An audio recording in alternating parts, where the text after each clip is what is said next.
ನಮಸ್ಕಾರ ಸ್ನೇಹಿತರೆ, ಎಲ್ಲ SR TV ಕನ್ನಡ ಚಾನೆಲ್ ವೀಕ್ಷಕರಿಗೆ ಆತ್ಮೀಯ ಸ್ವಾಗತ. ಸ್ನೇಹಿತರೆ, ಈ ವಿಡಿಯೋದಲ್ಲಿ ಒಂದು ಚಿಕ್ಕ ಕತೆ ಹೇಳ್ತೀನಿ. ಈ ಕತೆ ಕೇಳಿದ್ರೆ ನಿಮ್ಮ ಮನೆಯಲ್ಲಿ ಅತಿ ಬೇಗನೆ ಒಂದು ಶುಭ ಕಾರ್ಯ ನಡೆಯುತ್ತೆ. ಈ ಕತೆ ಕೇಳೋಕ್ಕೂ ಮುಂಚೆ ನೀವಿನ್ನೂ ನಮ್ಮ ಚಾನಲನ್ನು ಸಬ್ಸ್ಕ್ರೈಬ್ ಮಾಡ್ಕೊಂಡಿಲ್ಲ ಅಂದರೆ ಖಂಡಿತ ಈಗಲೇ ಸಬ್ಸ್ಕ್ರೈಬ್ ಮಾಡ್ಕೊಳ್ಳಿ.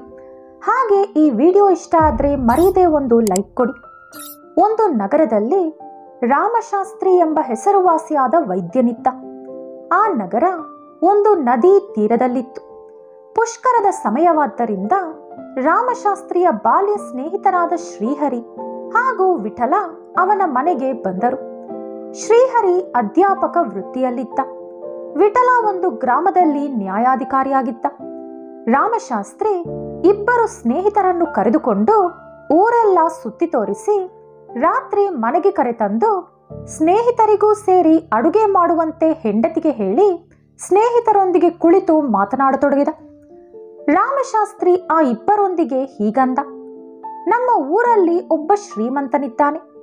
ಅವನು ಪ್ರತಿ ತಿಂಗಳು ಊಟ ಸಿದ್ಧಪಡಿಸಿ ಶ್ರೀಮಂತರನ್ನು ಮಾತ್ರ ಆಹ್ವಾನಿಸುತ್ತಾನೆ. ಒಂದು ಬಾರಿ ನನಗೂ ಕೂಡ ಆಹ್ವಾನ ಬಂತು. ಊರಲ್ಲಿ ಶ್ರೀಮಂತರ ಪಟ್ಟಿಯಲ್ಲಿ ನನ್ನ ಹೆಸರು ಕೂಡ ಬಂತಲ್ಲ. ಹೇಗೋ ಅಲ್ಲಿ ಶ್ರೀಮಂತರನ್ನು ಪರಿಚಯಿಸಿಕೊಂಡರೆ ನನ್ನ ವೃತ್ತಿಗೂ ಸಹಾಯ ಆಗುತ್ತೆ ಅಂದುಕೊಂಡು ನಾನು ಸಂತೋಷಿಸಿದೆ. ಹೊಸ ಬಟ್ಟೆ ಉಟ್ಟುಕೊಂಡು ಆ ಕಾರ್ಯಕ್ರಮಕ್ಕೆ ಹೊರಟಿರುವಾಗ ಒಬ್ಬ ಬಡ ಮಹಿಳೆ ಎದುರಾಗಿ ನನ್ನ ಕಾಲಿನ ಮೇಲೆ ಬಿದ್ದು ಜೋರಾಗಿ ಅಳುತ್ತಾ, ನನ್ನ ಗಂಡನ ಪ್ರಾಣ ನೀವೇ ಕಾಪಾಡಬೇಕು. ಅವರು ಇದ್ದಕ್ಕಿದ್ದಂತೆ ಕೆಳಗೆ ಬಿದ್ದು ಹೋದರು. ಅವರಿಗೇನಾದರೂ ಆದರೆ ನಾನು, ನನ್ನ 10 ಜನ ಮಕ್ಕಳು ಅನಾಥರಾಗುತ್ತೇವೆ ಎಂದು ಗೋಳಾಡಿದಳು. ಆ ಸಮಯದಲ್ಲಿ ನನ್ನ ಮನಸ್ಸೆಲ್ಲ ಆ ಶ್ರೀಮಂತನ ಮನೆಯ ಕಾರ್ಯಕ್ರಮದ ಮೇಲೆಯೇ ಇತ್ತು. ಅದೂ ಅಲ್ಲದೆ ಆ ಬಡ ಮಹಿಳೆಯ ಗಂಡನಿಗೆ ಚಿಕಿತ್ಸೆ ಮಾಡಿದರೆ ನನಗೇನು ಲಾಭ ಬರುವುದಿಲ್ಲ.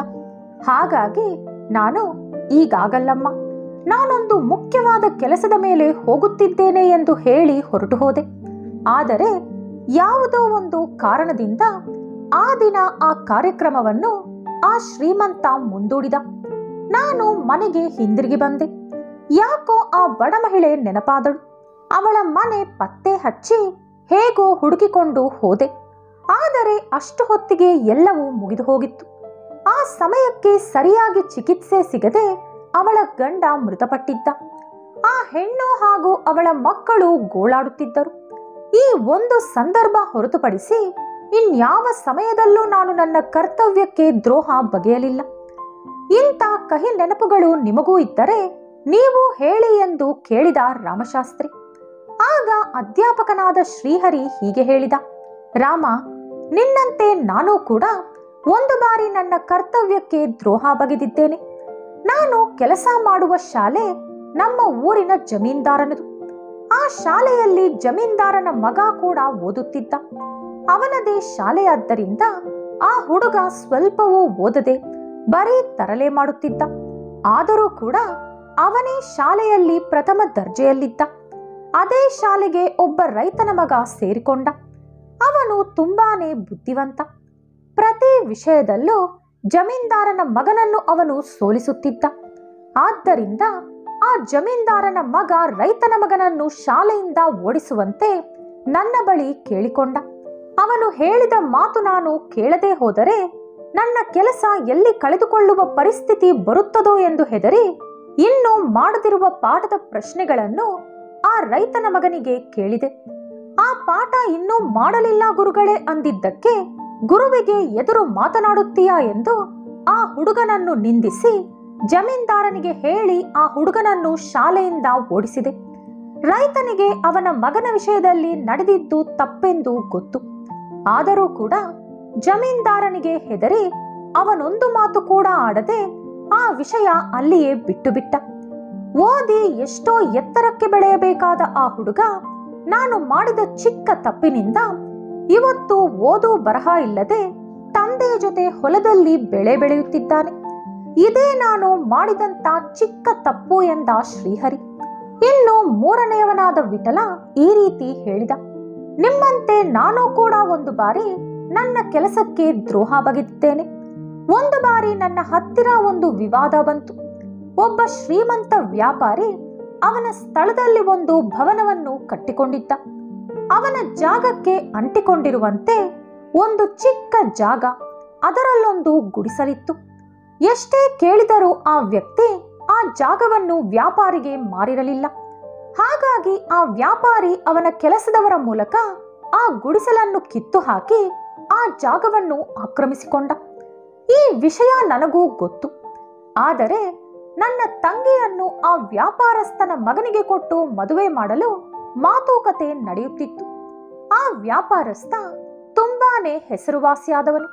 ಹಾಗಾಗಿ ನಾನು ಆ ವ್ಯಾಪಾರಸ್ಥನಿಗೆ ಅನುಕೂಲಕರವಾಗಿ ತೀರ್ಪು ಕೊಟ್ಟೆ.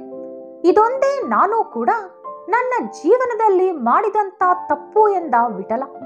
ಆಗ ರಾಮಶಾಸ್ತ್ರಿ, ಸರಿ, ಇನ್ನಾದರೂ ತಪ್ಪು ಮಾಡದಂತೆ ನೋಡಿಕೊಳ್ಳೋಣ, ಈಗ ಊಟ ಮಾಡೋಣ ಬನ್ನಿ ಎಂದು ಹೇಳಿ ಅಡುಗೆ ಮನೆಗೆ ಬಂದು ನೋಡಿದರೆ ಅಲ್ಲಿ ಅವನ ಹೆಂಡತಿ ಇನ್ನೂ ಅಡುಗೆ ಶುರು ಮಾಡಿರಲೇ ಇಲ್ಲ. ಪಕ್ಕದ ಕೋಣೆಯಲ್ಲಿ ಕುಳಿತುಕೊಂಡು ಇವರ ಮಾತುಗಳನ್ನು ಕೇಳಿಸಿಕೊಳ್ಳುತ್ತಾ ಇದ್ದಳು. ಯಾಕೆ ಅಡುಗೆ ಮಾಡಿಲ್ಲ ಅಂದ ರಾಮಶಾಸ್ತ್ರಿ. ನನಗೆ ಹುಷಾರಿಲ್ಲ, ಅಡುಗೆ ಮಾಡೋಕೆ ಆಗಲ್ಲ ಅಂದಳು ಅವನ ಹೆಂಡತಿ. ಅವಳ ಮಾತು ಕೇಳಿ ತುಂಬಾ ಕೋಪ ಬಂತು ರಾಮಶಾಸ್ತ್ರಿಗೆ. ನಿನಗೆ ಬುದ್ಧಿ ಇದೆಯಾ? ಮುಂಚೆನೆ ಹೇಳೋಕೆ ಏನಾಗಿತ್ತು?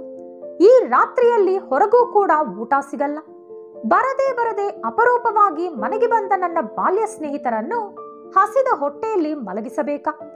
ನನಗೂ ಕೂಡ ತುಂಬಾ ಹಸಿವಾಗುತ್ತಿದೆ ಎಂದು ಕೂಗಾಡಿ ಅವಳನ್ನು ಹೊಡೆಯಲು ಹೋದ. ಆಗ ಅವನ ಹೆಂಡತಿ, ಸಾಕು ನಿಲ್ಲಿಸ್ರಿ, ನಾನು ಒಂದು ಹೊತ್ತು ನನ್ನ ಕರ್ತವ್ಯ ಮಾಡಿಲ್ಲ ಅಂತ ನನ್ನ ಮೇಲೆ ಕೈ ಎತ್ತೋಕೆ ಬಂದಿದ್ದೀರಿ. ಒಂದು ಹೊತ್ತು ತಿಂದಿಲ್ಲ ಅಂದ್ರೆ ಯಾರೂ ಕೂಡ ಸಾಯಲ್ಲ. ಆದರೆ ವೈದ್ಯರಾದ ನೀವು ನಿಮ್ಮ ಕರ್ತವ್ಯ ನಿರ್ವಹಿಸದೆ ಒಂದು ತುಂಬು ಜೀವನ ಬಲಿ ಪಡೆದುಕೊಂಡಿದ್ದೀರಿ.